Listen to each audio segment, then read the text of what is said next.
Bonjour à tous, nous sommes mardi 3 septembre. Franck Muller sur Lyon, toujours aussi réfractaire à la pensée unique de nos chers médias. Je commence, il y a eu des événements tragiques sur la région lyonnaise. Je commence par une citation, vous allez comprendre. Vous savez qu'il y a des polémiques avec un soi-disant écrivain, monsieur Yann Moix. Il nous avait dit une fois, il y a un an ou deux, c'était un monsieur qui donne quand même souvent, qui donne des leçons de morale. Un Afghan qui rêve de vivre en France est davantage français qu'un Français qui fait tout pour l'en empêcher. Ça n'a jamais été autant d'actualité. Bien. La lecture des nouvelles lyonnaises, je fais un tout aparté de 3-4 minutes. Figurez-vous qu'il y a des gens qui sont harcelés par des dealers dans certains quartiers, des gens de gauche. Je vous cite, après 50 ans passés aux Minguettes, ils jettent l'éponge. Menacés, harcelés par des dealers, Robert et Daniel ont décidé de quitter les Minguettes. Ces cathos de gauche s'étaient installés dans le quartier il y a 50 ans et ils y avaient élevé leurs 2 enfants. Et oui, après 50 ans passés aux Minguettes, ils ont décidé de jeter l'éponge, car pris pour cible par des jeunes trafiquants de drogue qui les accusent de les avoir dénoncés à la police. Le couple n'en peut plus. Cela fait 3 ans qu'il y avait du trafic au sein même de l'immeuble. Et en juin, ma femme les a surpris en train de graboter dans un des celliers de l'immeuble. Et le surlendemain, il y a eu une descente de police. Ils ont été emmenés en garde à vue et 5 000 € de drogue ont été confisqués. Voilà, donc menaces, vitres de voitures brisées, boîtes aux lettres défoncées. C'est devenu invivable. Et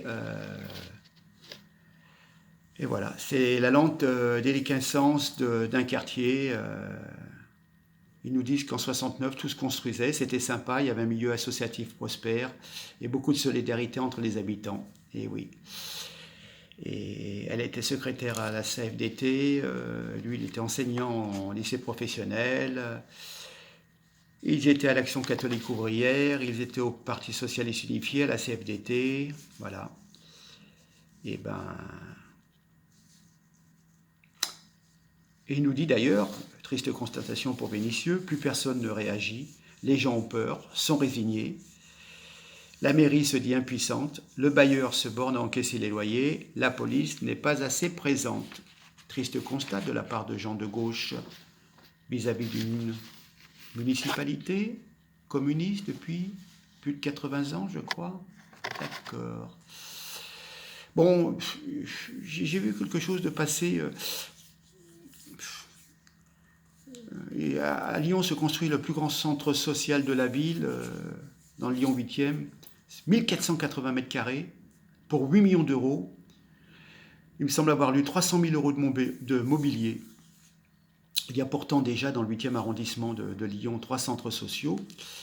Et cette nouvelle structure comprendra un accueil d'hébergement. Alors, j'ose espérer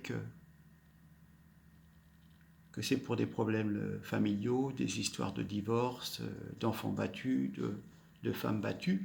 C'est d'actualité malheureusement. Et que ce n'est pas pour héberger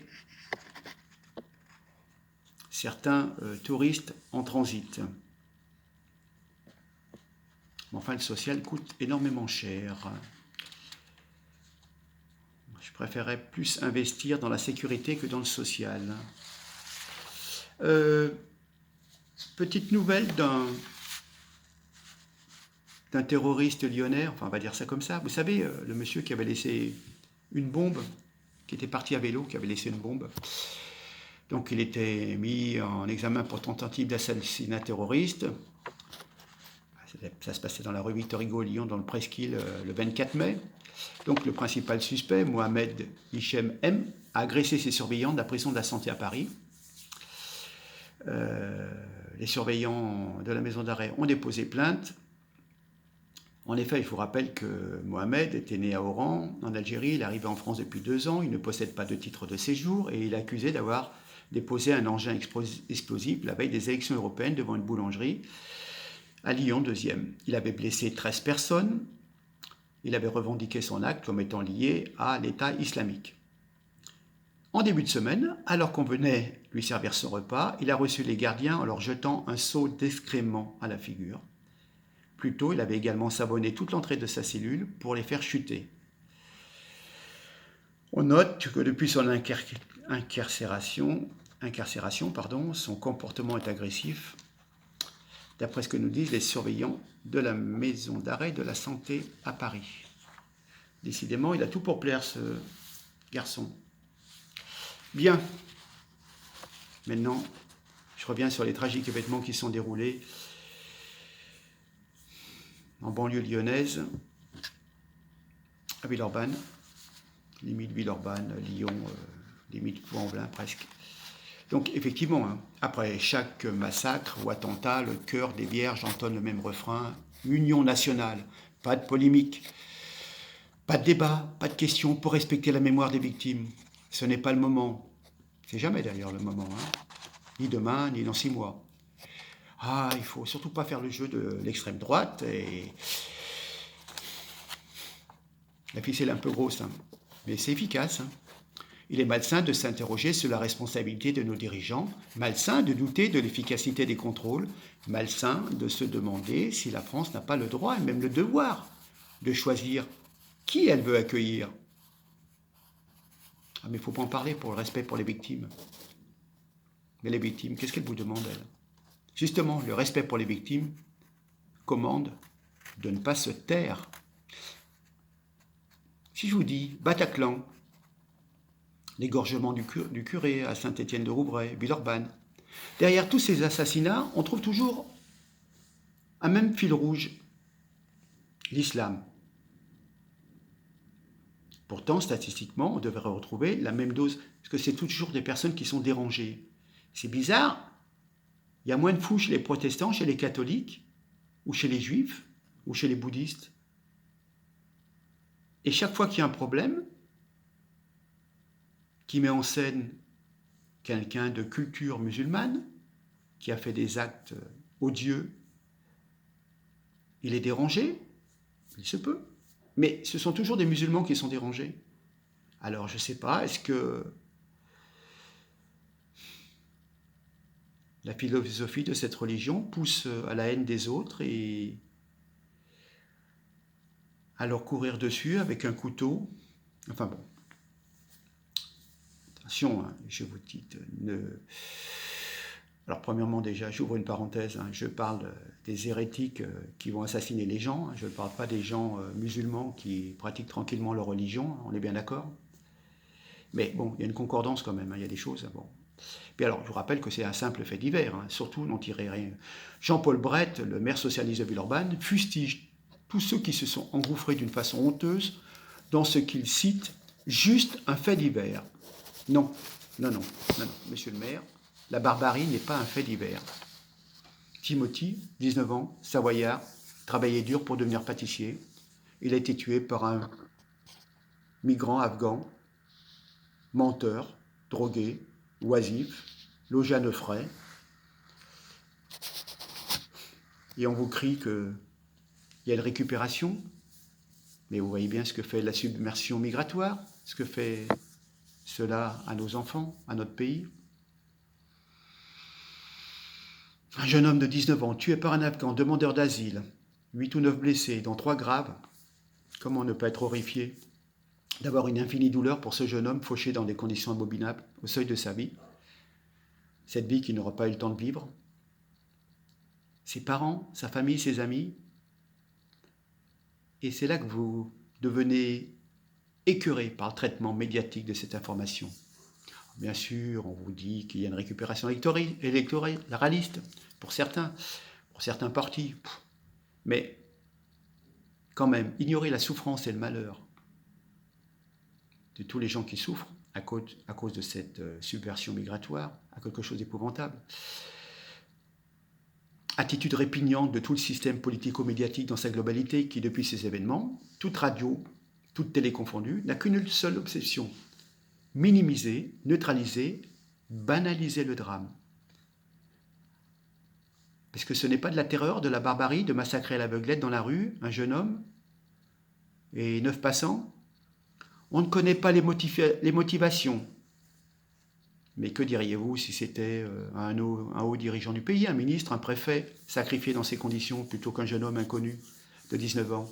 Impossible. Nos hauts dirigeants ont des véhicules de fonction, avec chauffeur, des gardes du corps. Ils ne prennent pas le métro, ils ne prennent pas le bus. Mais la responsabilité collective est gigantesque. D'ailleurs, vous les voyez bien, nos fanfarons habituels, et ils se taisent pour éviter d'être associés consciemment ou inconsciemment à ce drame. La France est un pays malade où l'on massacre des passants à l'aveuglette dans une rue de Villeurbanne sans raison apparente. Ce pauvre jeune homme se rendait à un concert et, ma foi, par une haine fanatique, il a perdu la vie. Il va falloir s'y habituer. S'habituer au meurtre gratuit d'un fanatique barbare. On nous demande de s'y habituer. Et je pense aussi à un député de Villeurbanne, Bruno Bonnel, En Marche. Malheureusement, on ne pourra pas éviter que dans la société, il y ait des déséquilibrés. C'est les aléas de la vie. Non mais attendez, des déséquilibrés, bien sûr. Il y en a dans toute communauté, dans toute religion, on est bien d'accord. Mais on passe son temps à importer des gens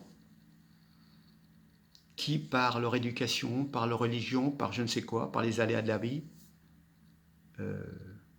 vont commettre des actes irréparables. Alors évidemment, les abrutis qui gouvernent ce pays, je ne parle pas seulement du microcosme politico-médiatique parisien, nos fameuses élites, enfin tous ces gens, pour moi c'est un ramassis de crétins qui essayent d'influencer l'opinion. C'est de la pure bêtise. Un réfugié afghan de 33 ans, demandeur d'asile, attaque au couteau et à la fourchette de barbecue des personnes au hasard d'une station de métro. Et quelle est l'amorce de l'information que choisissent tous nos jeunes journalistes? À ce stade de l'enquête, la piste terroriste semble écartée. Ils répétaient tous ça sur les radios et les télés, comme des bons élèves qui l'ont bien appris leur leçon. Mais les mecs, vous avez rien d'autre à nous raconter, à nous apprendre? Vous avez tellement la trouille devant la montée des populismes, mon Dieu. La première chose à faire est de bien souligner qu'il ne s'agit pas d'un acte terroriste. Vous avez tellement l'antiracisme obsessionnel entré dans votre cerveau depuis votre plus tendre enfance. Il ne faut surtout pas favoriser des idées qui pourraient être d'extrême droite. Être souverainiste et vouloir contrôler qui rentre dans son pays, c'est la moindre des choses. De gauche, de droite, enfin bon. Alors, ces crétins en font des tonnes pour dissuader les Français de faire des amalgames entre l'Afghan en question et les migrants qui nous envahissent. Il n'était pas connu des services de police ou de renseignement. Il n'était pas fiché S. Il parlait tout seul, il semblait très énervé, très agité avant de passer à l'acte. Un déséquilibré, quoi. Un psychopathe, comme d'habitude. Et surtout, pas d'amalgame. Vraiment pas d'amalgame. C'est vraiment pathétique. N'importe qui s'intéresse un peu à ce domaine peut vous sortir des analyses de spécialistes qui vont vous expliquer que le terrorisme islamiste, en particulier, est en train de changer de nature et de dimension.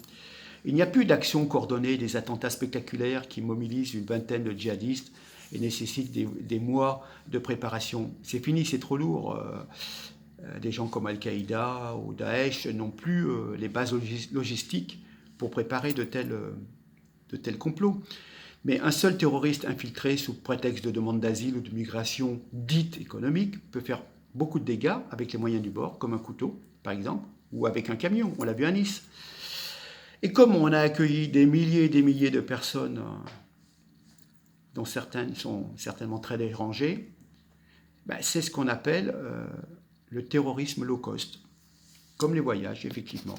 Donc, c'est un moyen de nuire aux Occidentaux, aux chrétiens, à peu de frais. Le plus dangereux dans tout ça, c'est qu'un jour, j'espère que bon nombre de Français en auront vraiment marre, qu'on les prenne pour des cons. On veut leur faire prendre des vessies pour une lanterne, et un terroriste pour un simple déséquilibré. Bon, il y a suffisamment de chasseurs en France. Un de ces jours, il y a des fusils qui vont sortir. Mais à force d'avoir une politique du déni face à des événements comme Villeurbanne, c'est la plus mauvaise et la plus sombre connerie à faire. Mieux vaut reconnaître les problèmes plutôt que de vouloir les étouffer en nous racontant des bobards. Enfin bon. Alors ce qui est vraiment surprenant, c'est que tous les hommes politiques qui sont pro-mondialistes, les médias, les experts, sont soulagés. À l'attaque au couteau par un Afghan demandeur d'asile n'est pas terroriste. C'est-à-dire, elle n'est pas reliée à une organisation islamique, c'est ce que je vous disais. Mais qu'est-ce qu'il y a de rassurant dans l'histoire? Au contraire, il s'agit de voir qu'il y a de la barbarie au quotidien, profondément anti-occidentale. Elle est nourrie par une culture cette culture haït tout ce que nous représentons comme chrétiens. Mais ces gens aspirent quand même, très curieusement, à venir en masse vivre en France. C'est quand même bizarre. Il y a une espèce de folie ordinaire d'un nombre important de personnes qui nous vouent une haine viscérale. On les laisse entrer par bague et par trafic, encouragés par des passeurs qui ensuite reçoivent une médaille à la mairie de Paris. Ils sont encouragés par le pacte de Marrakech. Et puis ceux qui viennent avertir, qui sont contre ce système, on leur donne de la prison ferme, comme pour Génération Identitaire. Sans la moindre violence, ils ont tenté de dire qu'il n'était pas concrètement possible, qu'il n'était plus possible d'avoir toutes ces migrations. Et donc, ils l'ont symbolisé par des bannières, des drapeaux mis sur un col, sur une montagne. Et ces gens-là, simplement pour un délit d'opinion, pour avoir simplement manifesté une opinion sans acte de violence, se retrouvent avec, je crois, 6 mois de prison ferme et des grosses amendes et une privation des droits civiques. Mon Dieu, qu'ont-ils fait? Et la liberté d'opinion, elle est où? A-t-on le droit d'avoir une pensée opposée à celle du vivre ensemble? Peut-on avoir une particularité, vouloir garder son identité, sa souveraineté? Bien. Enfin bon, sur la vidéo de Villeurbanne, on voit que l'assassin tape dans les mains d'un frère musulman barbu. Oui, bon. Bah lui, il avait ses faveurs, donc c'était un copain, vous voyez. Mais par contre, si vous êtes bien blanc, bien blondinet, bah vous prenez un coup de couteau. Même si une jeune femme issue de l'immigration est habillée à la française, à l'occidentale, un peu maquillée, etc., elle se prendra aussi un coup de couteau. Aux yeux de ces hérétiques, de ces fanatiques, pervertis dans leur pensée, déviants dans leur religion, tout ce qui est occidental est à bannir, est à proscrire. Alors pourquoi viennent-ils en France s'ils ne peuvent pas souffrir la vue d'un jeune homme blanc ou d'une jeune femme à l'occidental? Faut-il que toutes les femmes soient voilées pour qu'elles soient tranquilles et non agressées? Enfin bon, de toute façon, il y a toujours eu une collaboration de nos élites. Je pense notamment dans les quartiers, ces fameux grands frères, la gauche, la droite ont abandonné les quartiers. Ils ont acheté la paix sociale au profit du communautarisme religieux, du clientélisme. D'ailleurs, pour en revenir à la religion, je vous rappelle quand même que des témoins ont dit que l'assassin de Villeurbanne reprochait aux gens agressés de ne pas lire le Coran. Donc, il ne s'agit pas de terrorisme au sens organisationnel et international du terme, mais c'est bien précisément cela le problème. C'est le danger du quotidien de notre nation avec des sauvages qui chaque jour peuvent tuer à l'improviste parce qu'ils auront entendu des voix de Allah. Alors moi je dis, c'est pas un attentat, mais peu importe, chaque mois il y a des agressions de nos concitoyens par des soi-disant déséquilibrés. Mais Français, réveillez-vous. On vous prend pour des cons.